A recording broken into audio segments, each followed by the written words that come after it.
জীবন পাল্টায় চ্যানেলে সবাইকে স্বাগত। সুপ্রভাত। সবাই কেমন আছেন?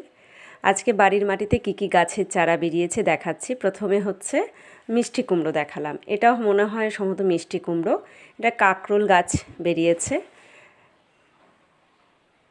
আর এই জায়গার আশেপাশে একটি শশারও কিছু বীজ ফেলেছি, সেখানে শশার বীজ থেকে বেরোবে গাছ। আর এখানে আছে সম্ভবত চাল কুমড়ো। আর এটাই হচ্ছে বাইরে থেকে কিনে এনেছিলাম সূর্যমুখী ফুল। ফুল আসার সময় হয়ে যাচ্ছে, তো আমাকে টবে দিতে হবে।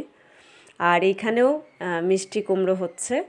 এখন সেটি বড় হয়ে ফুল ফল দিতে পারে কি না সেটা সময়ের অপেক্ষা।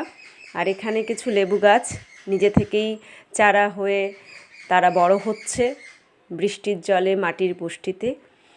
এর পেছনে কোনো পরিশ্রম আলাদা করে দেওয়া হয়নি।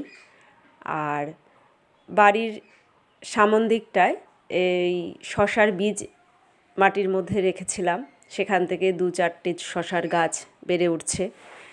ওপরে কলকি আর জবা ফুলের গাছ আছে, তাকে ভর করে যদি শশা গাছ বড় হতে পারে তার জন্যই এই জায়গাটায় দেওয়া। তো আপনারা বলবেন কেমন লাগলো পরবর্তী